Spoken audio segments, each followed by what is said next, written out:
All right, we are back with our college basketball and NBA recap show. It's just Connor and I once again. Interviews are coming back next week. We have some big ones coming for you. Connor, there's really nothing going on. Yeah, it's kind of a little dead period going on right now, but we'll talk a little NBA, talk a little college basketball, a little Carolina Duke. We'll make it work.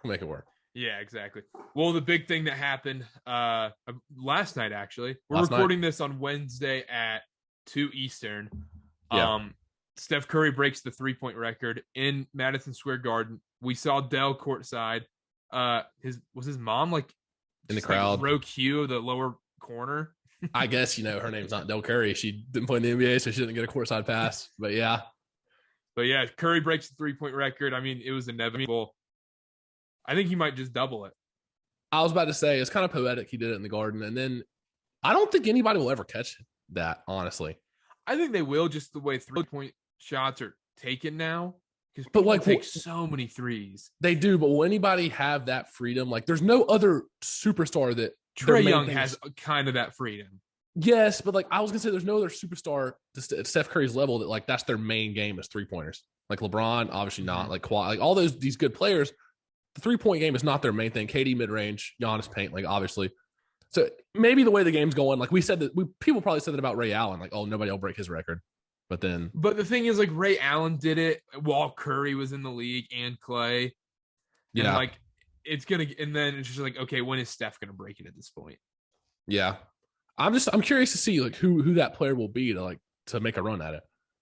Because I feel like there's certain records that will never be touched, like John Stockton's assists. John Stockton's assist is never getting touched. I doubt that. Do you think LeBron passes Kareem in points? I realistically think he will, because I think he's got another. I would dare say it's like another 5 years. Yeah, I mean, what is he? 37? I don't think 5 good years. No, but I think 5 years of averaging 15 20. Yeah. He could be 41, average 15 points a game. Yeah. No, I mean, nobody's going to touch that Curry record for a long time. I was going to say. Do you think he hits 5? How many threes do you think he gets to? I was going to say 5,000. I realized that was a lot. He won't double what he's already done. There's no way. 4,000? What's he at? Yeah, I could see 4,000 because he's at he's almost at 3,000 right now. And he's 33? Is that what he is? His age? So he's got 5 more years like of his peak probably shooting. But then again, like Curry's a player that you can stick in the corner. Yeah, Curry could play till he's 40, whether he's bringing up the ball or not. Exactly, just be a defensive liability issue at that point. Yeah, but yeah, I don't know. I could see 4,000, but I was going to say I don't see a player in the league currently active that has a shot at breaking that, unless maybe you said Trae Young, like that would be the one who has like the most freedom that takes the highest volume of threes currently. Mm-hmm. Is there anybody else that you could see? Because I just don't. No, there's nobody else I can think of, especially like a younger guy. Because these younger, like think about like someone like Kevin Durant. He came in like right around Steph, so it's kind of like too late for that. Yeah. But Trae Young, I think Trae Young's the only one that like might. But I don't LaMelo could break it. No chance. No chance. What? No chance LaMelo breaks it. Maybe is LaMelo like 3? I don't know. Maybe J.R. Smith comes back and just takes down the record. No, he's got a full ride right now. After his 4.0. Yeah. Shout out North Carolina A&T. Go Aggies. Well, move on from this. Yeah, that's the end of the podcast. Shout out J.R. Smith. No, I'm just kidding. All right, no, let's talk about the COVID protocols. This is out of control. Yeah. It seems like sports might get canceled. It does. And we talked about this yesterday. It wouldn't be the craziest thing in the world for the NBA and or the NFL to go on a 2-week pause, although I doubt the NFL would do that. I don't think either of these teams will. I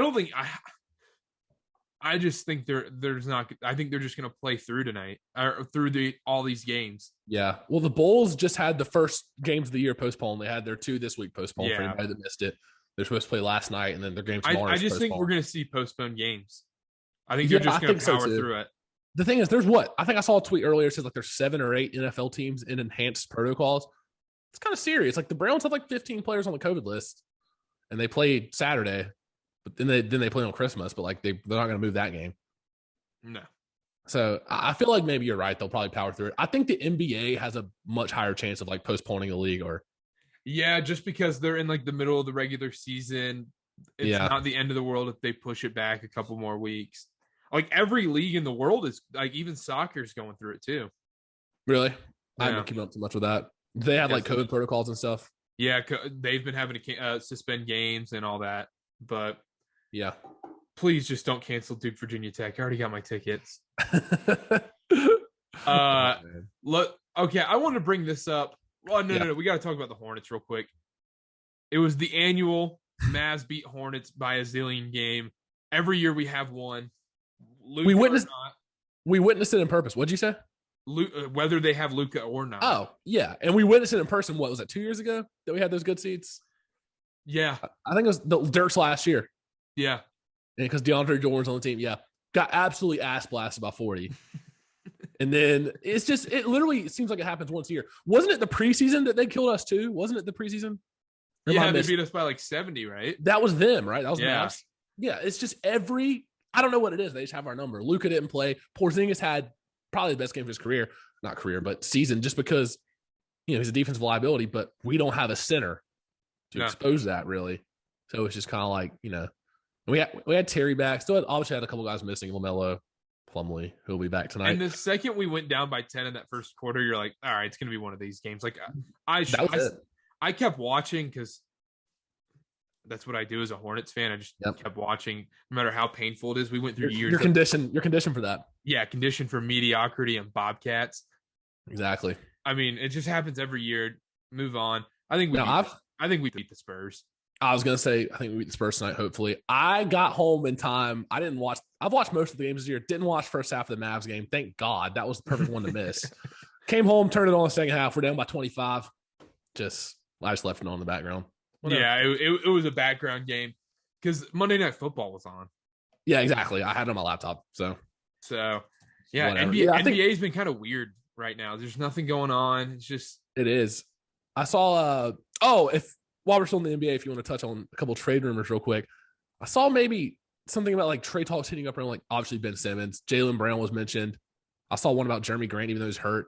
Like just regarding those, I don't think for the Celtics wise that I don't think Jason Tatum and Jaylen Brown as a duo is the long-term answer. And you can combat me on that if you want to. I 100% agree with you. I think they have to move one of those pieces. And I think you could get a big haul. I don't think you move Tatum. I don't think so either. I think you get a pretty good amount of players or draft picks or whatever for Jaylen Brown. Yeah, and I think there's the same problem in New Orleans we haven't seen Zion play at all this year. Zion and Brandon Ingram don't fit. But another problem is I don't know if Brandon Ingram fits anywhere. I was about to say, how irrelevant has he been this year? I forgot he was even playing. He was injured for like 10 games, came back. He's averaging 23. I have not heard one person mention the Pelicans or him other than just Zion talk. But even that is kind of dying down a little bit. That's the most irrelevant team in the league right now. If you're the Pelicans, you have to move pieces. There's no way the Pelicans make it to 2025. I agree, but I think Brandon Ingram is I think his ceiling might be a 23-point scorer on a bad team. I don't think he will ever be a leader of a team that's good. Correct me if I'm wrong.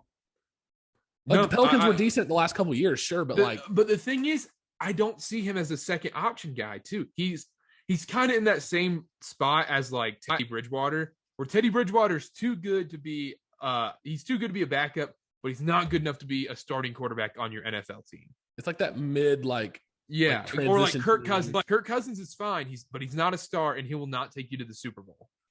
I agree with that, even though he's putting up good numbers this year. Yep, but I agree with that completely. It's just weird because his first year in New Orleans, he was an all-star. That was his first year, right? He was an all-star. Mm-hmm. Brought him in. He was killing. Everybody was talking about the Pelicans. Oh, Zion, Lonzo, young core. And now they're just irrelevant. It's crazy.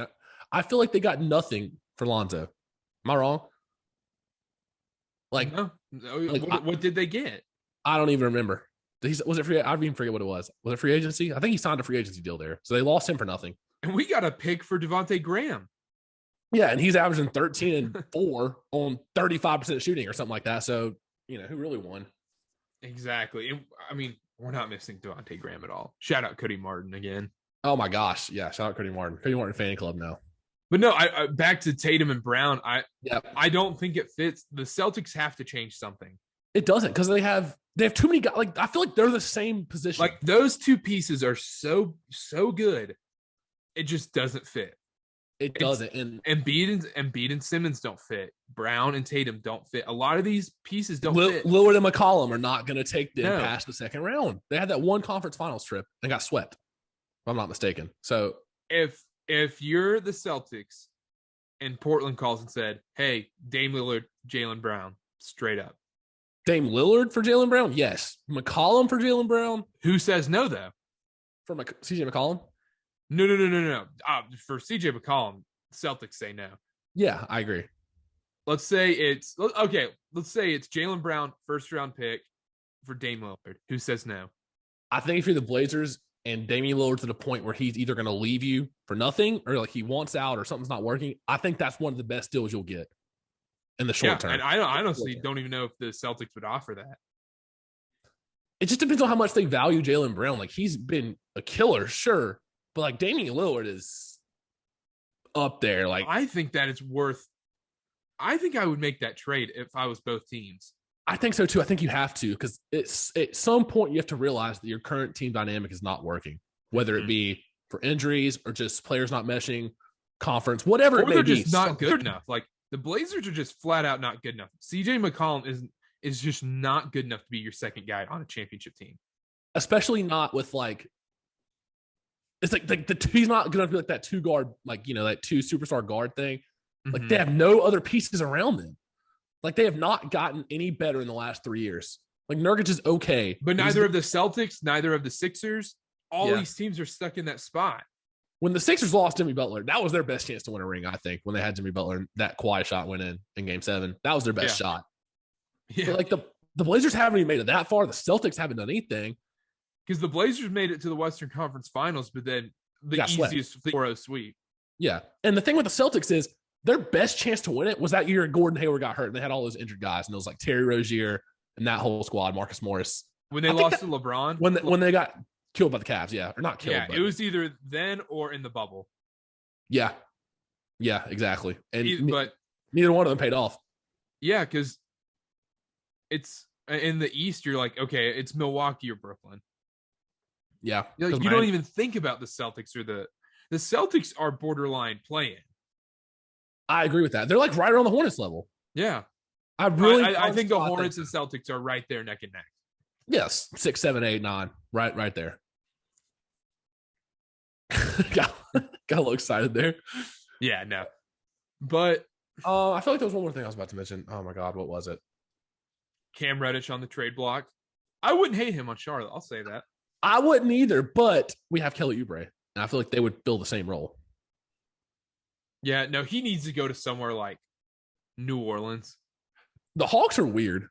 The Hawks have like a bunch of weird pieces. They have too many wings because they have Cam Reddish, DeAndre Hunter, Kevin Huerter, Danilo Gallinari, Bogdanovich. All those guys play about the same position. Yeah, and the thing is, those are nice pieces though. Like They're a lot of teams, nice pieces. Like I think the Jazz would love Cam Reddish. I think so too. Is he taking Joe Ingles minutes? That's another thing. I hate Joe Ingles. Is he washed up? I don't know, dude. Like, I don't care that he talks trash or whatever. That's cool. That doesn't bother me.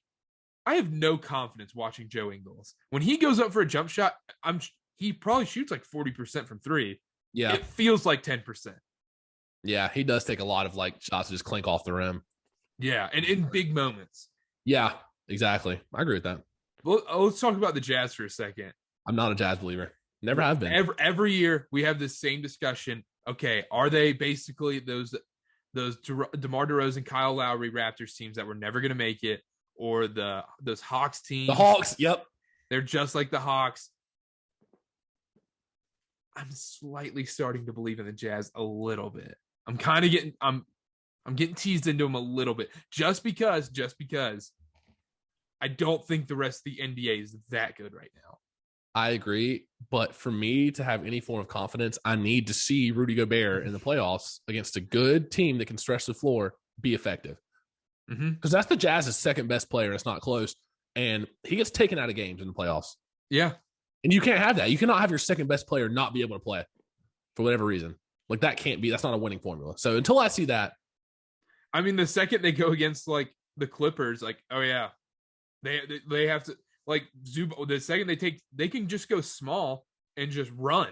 Rudy Gobert is not enough of an offensive threat to warrant the other team playing like a 7-footer just to guard him. Like he's not Embiid. What about Hassan Whiteside? Yeah, what about him? I think he's the answer. Nah, I don't know. What are you gonna say? I just don't. We have the same thing every year. If you believe in the Jazz, you're gonna get toasted. Yeah. I kind of want to believe in them this year. Donovan Mitchell has been good. He has been good. I know you're not a big Donovan Mitchell guy. I think he's a great player, but I think he gets overhyped for shooting. He literally every game I check the box score of every single game. Not even like even teams I just don't even care about. I just look. And I always look at Donovan Mitchell, and I feel like every night I look, it's either 5 for 19 or 8 for 23 and 1 for 5 from 3 or something like that. Because you're just a box score Billy.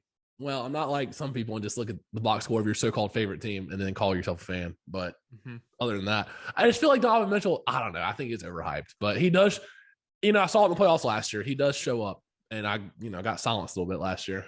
Yeah, I was listening to Simmons and Jackie McMullen. They were talking about, okay, if it was first team NBA right now, who are the guys? There's a clear 4 right now. It's Steph, KD, Jokic, Giannis. Yep. Who's that next guard spot? I don't know. What were you going to say, Donovan Mitchell? I think it's Donovan Mitchell. I don't. Who would it be? That's the thing. I think the league is at a weird spot right now. Like right now, at this moment, I'm not saying at the end of the year, because at the end of the year, it's not going to be Donovan Mitchell. It's going to be like Paul George. Luka may turn it up or something like that. Yeah. Golly, actually, that's a tough one. Maybe it is. I think it's Donovan Mitchell. Booker's been out. Yeah, I was going to say, who else is competing with him for that spot? Not Terry. Not Bradley Beal. Not Chris Paul. Not Jimmy Butler. He's been out. It might be Donovan Mitchell. As much as I hate to say that, it might have to be. Jordan Poole. I don't like that. Jordan. Jesus. Yeah, Clay. Yeah, it's Donovan Mitchell. As of right now, I guess it is. Honestly, it has to be him. Jazz are pretty good.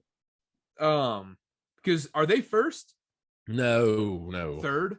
The Warriors are first, and the Suns are second. I'm pretty sure. So I know it flip flopped for a second. And I know the top 2 are the Warriors and the Suns. Or what's the Jazz record? It's Warriors, Suns, Jazz. Grizzlies are 4th. Yeah, without Ja, they've been cooking teams. What is the Jazz's record? 19-7. That's pretty good, right? Yeah, that's pretty good. Yeah, the Grizzlies have been cooking teams. I don't understand that. Yeah, last thing I wanted to talk about in the NBA, as a Hornets fan, this worries me. Why are the Cavs good? They came out on opening night with that starting lineup with Lauri Markkanen playing the 3 with 3 7-footers, 2 of whom they're almost better without Sexton. 2 of whom can't shoot. And yes, exactly. Darius Garland has been handed the keys to the offense. He's been cooking. It's like I don't think Garland's averaging 19 points, 7.5 assists, 3 rebounds. He's shooting 46 from the field, 39 from 3, 89 from the line, 1.5 steals a game. It's a fun time to be a Cavs fan, and we were dead wrong at the beginning of the year. We said they were going to be one of the worst teams in the league. Wrong. Dead wrong. And it just looks like it's fun to be a Cavs fan. Like I see these people on Twitter, shout out to Jeff D'Lo. He always talks about like how fun it is to watch the Cavs. But that's how that's how we feel as Hornets fans. Like it's always like entertaining to watch. Like something could easily happen in just like a split second. Not gonna lie, I just found out Denzel Valentine played for the Cavs. Well, he doesn't play for the Cavs. He's on the Cavs roster. Yeah, but exactly. I'm not, as we all know from that Hornets Bulls game, not a big Denzel Valentine fan. Yeah, that guy. Yeah, he's interesting. Cavs have an interesting roster. They got Taco down there. Taco, Okoro, Rubio, Mobley. Mobley is disgusting. This rookie class is insane. And yes, but I was going to say real quick on the Cavs, Ricky Rubio is having like a resurgence, and Kevin Love off the bench is like averaging 15 a game. He had 23 the other night. Okay, my question is now: are they the Wizards? Like the Wizards were top of the East. The Hornets beat the top of the East Wizards, and now the Wizards are just irrelevant. I think are the Cavs the same thing as the Wizards? I think they're a little bit better. I think they're better. I think they're better poised to keep success. They're better built. They have a young team. They got like veterans that are performing well. Okoro has been pretty good this year. He's been having to start since Sexton went out. They got Jetty Osman, pretty good off the bench. Like they have a decently deep team, even with Colin Sexton out. Yeah, because I don't think they stay in the 4 spot. I think once Miami gets healthy, they're back. No, I completely agree. You got New York in there. I could see them at 6. New York is 12th. Yeah, and I heard a hot take the other day, or like a take, I guess, from my guy Rob Perez, who said the next best trait last year was them like catching teams off guard and like nobody expected them to be good. Mm-hmm. Then they'd show up and play every minute like they had something to prove. Whereas this year, everybody knows the Knicks. They know they want to go to Julius Randle. They know how they play. It's not surprising anymore. So therefore, they've fallen off. Yeah, I think they need to make a trade. I think that's spot on. And you can't say it's Kemba's fault because they were 10-9 when they benched Kemba, and they're I think 2-7 since then or something like that. Yeah.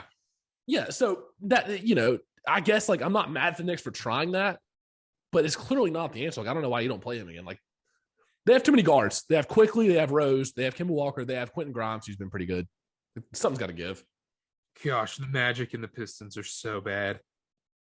Yeah, it's kind of tragic to watch. Pistons 4-22, Magic 5-23. Pelicans are terrible. If you're Zion, you sit out the year. I think so too. It's not worth coming back. Like, what are you coming back for? You're not even close to competing for a play-in tournament spot. It's like, what are you really coming back for at this point? You're just putting your future at risk if you do that. Is it crazy to me to think that the Western Conference might be kind of set for the playoffs? Like, I don't think this will be the exact standings. I think it'll be very close to what it is right now. Let's hear it. Warriors, Suns, Jazz, Grizzlies, Clippers, Lakers, Mavs, Nuggets are the 8. I can see the Grizzlies falling a little bit, but like that, those 8 they're going to be in the play-in game. But those 8, yeah, exactly. Those 8 teams, I think. Who's 9-10 right now? Timberwolves, Kings. Don't think they over. And then Blazers are 11. The only team I could see really trying to I feel like the Timberwolves could be the 10 and make the play-in tournament. Yeah, Timberwolves are 9. Yeah, I feel like they could end up top 10 and be in the play-in tournament. Blazers maybe could get hot and make a run. But like those 8 teams, those top 8, that's probably who's going to be in the playoffs, even after the play-in tournament. Yeah, in the Eastern Conference, you have the Nets, Bulls, Bucks, Cavs, Heat, Sixers, Wizards, Hornets, and then 9-10 is Celtics, Hawks. See, with that, I just don't know because I feel like the Pacers could always make a run. They have a very balanced team. And if I think the Pacers might explode their roster, though. I think they might do what we saw the Magic do last year. Because the Magic were decent. Yeah, they were like their best players. They were like, hey, let's get the 8 seed every 3 years and have DJ Augustine win us a playoff game. I agree with what they did. If you're a franchise right now, would you rather be the Pacers or the Magic? The Magic, no question. You see all those young pieces they have, and they still have like Markelle Fultz who hadn't played this year. Jonathan Isaac hasn't played this year. Like they have all those pieces. Franz Wagner, who I did not believe was going to be this good. Jalen Suggs, Cole Anthony, Wendell Carter was a great trade. Mo Bamba's actually playing well this year. He's starting. RJ Hampton's come alive a little bit. Like Okeke from Auburn. Like they have all these young pieces that are good. Yeah, no, I feel like the Pacers and Knicks could have some weird trades going on. Yeah, and if you're the Magic, I think they handled that whole Vucevic, Fournier, get him out of here is probably as well as they could. They got a lot back. And also it wasn't like dirty where they're just like, oh yeah, like the Isaiah Thomas Kyrie thing, whereas like it didn't feel like there was no hard feelings or anything. It felt like they did it perfectly. Yeah, I think so too. I agree. All right, enough in the NBA. Let's talk about some college basketball. Carolina beats Furman last night. They also beat Elon the other day. Carolina looks good. They look okay. We had the first game back against Elon. It was a little bit of first game after exam week, come out flat, sluggish. Mm-hmm. We pulled it out though. Last night we played Furman. Furman honestly is pretty good this year. They beat Louisville, upset Louisville. They've had some decent wins. Yeah, they came out firing in the first half. I don't know if did you watch the first half? I definitely watched the first half. It was 39-39 at halftime. Yeah, they came out just launching threes, but there was no way that was sustainable. Yeah, exactly. It was kind of like when Duke played Citadel. Citadel just kept launching threes. Yeah. I was You're like, okay, you'll stay in this for a little bit. You have to get cold at some point. Yeah, exactly. And the one thing about Carolina that I've harped on the show before is just like, we're winning, so you can't really gripe about anything. It's just our rotation is just so short. Like we really only play 6 guys more than 10 minutes a game. How many layups does Brady Manick get in these like UNC Asheville, these like crap games? I've never seen more open layups in my life. Well, this is what it is, especially last night with Furman. Furman does not have a player in their rotation over 6'7". So they put their only big man on Armando Bacot, obviously. So when Manick comes in and plays the 4, he's being guarded by really a guard. Yeah, and every rebound just went his way. Oh, yeah. Last night was kind of insane. He was just getting put back after put back, just dump offs, whatever just maybe. Easiest layups. Yeah. How do you feel about Carolina going into UCLA Saturday? Yeah, that I really do think, because like we had Purdue earlier this year, played our asses off. Like I thought that was a great game for the team. Tennessee fell off the next day. Understandable. It's the next day game, This game will really tell us a lot about Carolina because they've had these 2 couple wins in a row against not so great competition. Had that big win against Michigan. So like now, like this will be like a huge test. Like even if we don't come out on top, I just at least want to see like a competitive game. I want to see Carolina come out and like at least, not like a Tennessee game. I want it to be like a Purdue game. Yeah. Because I thought if Carolina was going to have a close game last night, I think they were going to come out firing against UCLA. But Carolina, kept that. It was always really a 10-point game. Even when it got close, it was really a 10-point game. Yeah. And what is UCLA? 8-1? Who's their loss to? Gonzaga. They lost to that. Yeah. Okay. That's right. They got killed. I'll watch that game. I think I like UCLA to win the game. Like I mentioned on the last podcast, it's the over game. Both teams are scoring in the high 70s, high 80s. I can see that. And with UCLA though, but like we've said this before, are they really that good? Because we had this take on here on one of our earlier shows. I think they're good, and I think they're good. And I'll say this right now: UCLA wins 89-78. It's not the worst thing in the world. I don't know. I think it will either be UCLA winning by double digits, like a game like that, or we'll win by like 2. But have you got? Yeah. But the way Carolina played against Michigan, though, like I know UCLA and Michigan are very different, but like that level of effort, intensity, I just hope that it could be replicated on like an away site, away from here. Because it's in Vegas, right? I think so. I'm pretty sure. Neutral site's not good for you guys. It's at T-Mobile Arena. That's Vegas. Yeah. Okay. So yeah. Yeah. I mean, I like UCLA to win the game, but I want to see just real quick before we move on. Like I know the rotation. I just want to see I feel like our freshmen can contribute. I feel like Marco Dunn, Dontrez Styles. I feel like they can come in and have that jolt of energy. Not every game, but we haven't yet to see them in a meaningful. So I haven't watched every single Carolina focused on the rotation throughout the year as it's gone on. Has the rotation just diminished slowly, less and less minutes? Well, just a little bit. Like Carolina's just been better lately. Well, they have been, but last year, what Roy did is we played 10 guys pretty much every game. But this year, we started off really only playing 8 guys. Mm-hmm. And a couple games, we played 9 decent minutes. And then once again, it cut down to 8. And then it's been 7 the last couple games. And even Kerwin Walton, who was our best offensive player last year, he got 7 minutes last night, I think it was. He's played under 10 minutes on 3 games this year. So we've really cut it down to 7 players, 6 players really playing double-digit minutes. So it's just, and you can't fault Hubert Davis though because we're winning, and Yeah, no, I think that rotation is working. I think that's your best play. That's what Duke used to do. Duke won the title using the 7-man rotation. Coach K always, once March comes, always has his main 7. Exactly, and I think maybe as Carolina gets into conference play, maybe they'll be people get more tired. More games in a week, whatever. We might see a couple more rotational guys in there. But once again, I think when it comes tournament time, it'll be back down to 7 unless somebody shows up and proves himself. Mm-hmm. Yeah, exactly. And yeah. Let's move on to Duke. Duke was a 36.5-point favorite after a 2-week break against South Carolina State at home. Theo John didn't play. South Carolina State is horrible. Yeah. They're not even allowed they're not even allowed a full 11, 12 scholarships. I think they only have 8 scholarships allowed. No way. In their program. Duke looked good, though. Duke looked really good. The best part about that was it wasn't like one guy that dropped 30.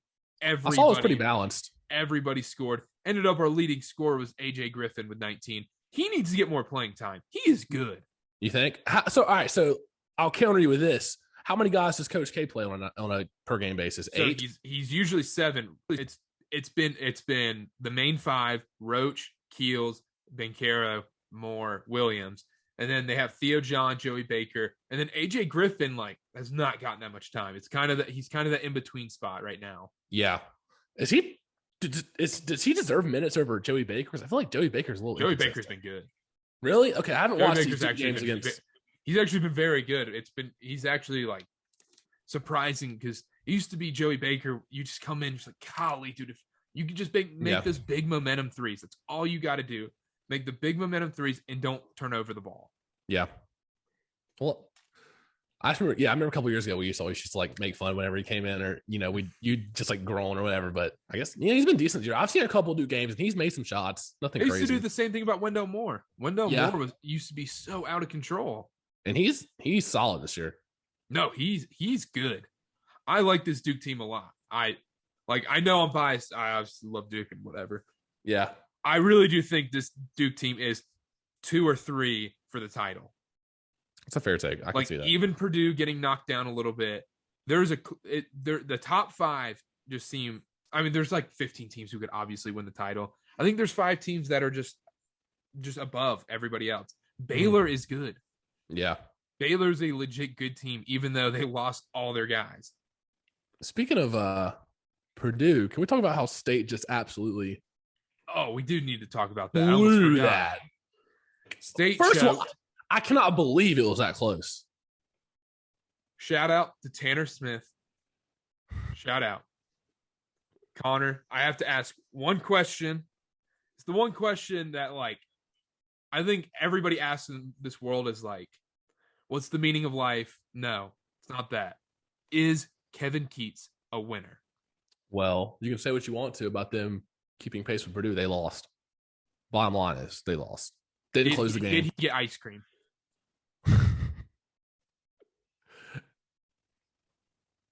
I've no response to that. I was just gonna stay silent. I think it's just gonna be a lump of coal for Kevin Keats this year. Maybe it is. I don't know. I'm still not on the NC State hype train.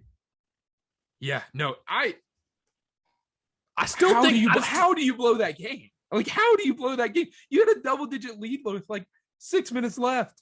Yeah, that was ridiculous, and it just shows they haven't been there before. Yeah, you can't blow that lead. Oh man, I don't know. I still think they're gonna fall off the rails a little bit in conference play. I don't think they're gonna be. Yeah, no, they're so thin. All right, let's revisit this. We talked about this before the year started. Are they going to be above Wake Forest in the conference? No chance. I know Wake had that rough game against VMI last night. They ended up coming back and winning. They're good. Wake. That was a nice comeback win. That was a game you come out dead. You're like, VMI, who cares? Yep. They came back. That shows how good Steve Forbes is as a coach.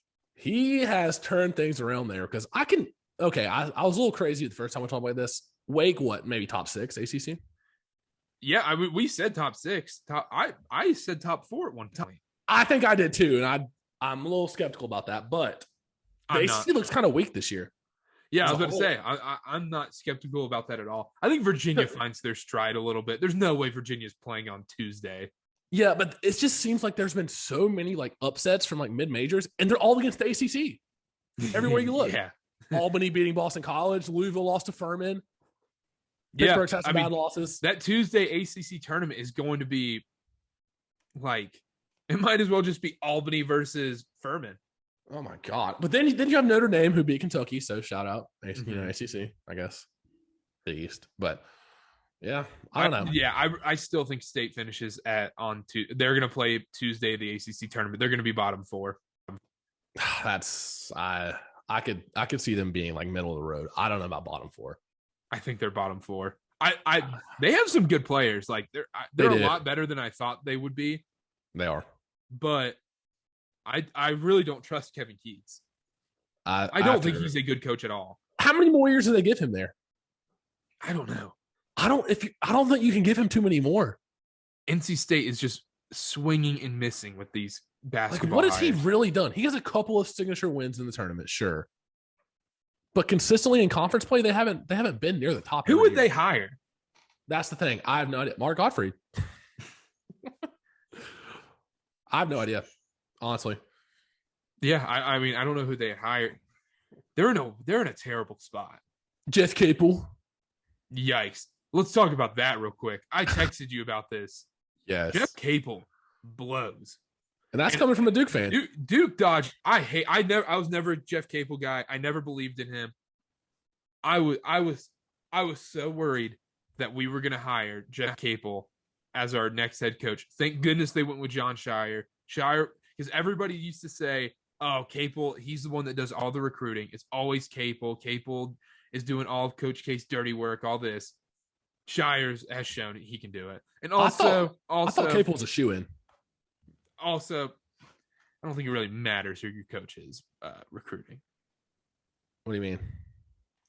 Let's just say let's just say money talks.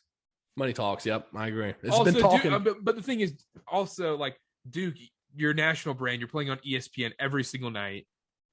If you want to go to Duke, you're just going to go to Duke. Yeah, you're going to go to Duke, Carolina, Kentucky. You're going to go to the Blue Bloods. Like, it does not matter. Yeah, like who the coach is, and it's really, I think, like horrendous.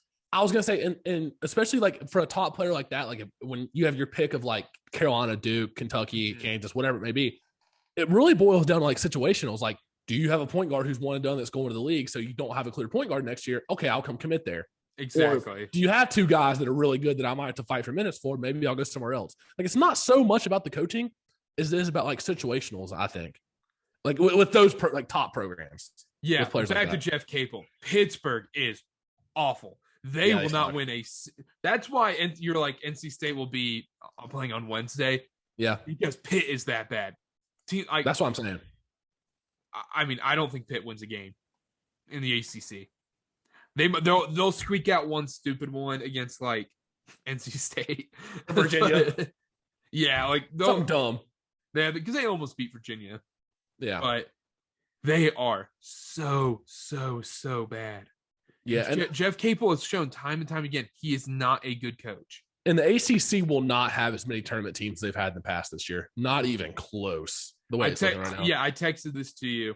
Jeff Capel is literally Alvin Gentry of college basketball. He gets these head coaching jobs consistently. Yep. He had that one good year that just helped him, that springboarded his other opportunities. Jeff Capel had that Blake Griffin team that was, they were good. They weren't national title contender, though. Carolina was always going to beat them. Oh, yeah. And so and then the same thing with Alvin Gentry. Alvin Gentry had that Phoenix Suns Steve Nash team. Yep. 2010. Springboarded his career. He gets these head coaching gigs left and right. And now he's still a head coach. Yeah. You get the head coach. You go hop on an assistant at the biggest spots. Alvin Gentry was at the Warriors. Jeff Capel was at Duke. They come back and now they're head coaches again. And it's all situationals. Like Jeff Capel, went to a bottom tier program in the ACC, and then Alvin Gentry went to a bottom tier team in the league, the Kings, as an assistant. Not sure, like, if there was any, like, people speculated Luke Walton wouldn't last long there anyways. Mm-hmm. So maybe he kind of like thought maybe he would be next in line. Like, I don't know.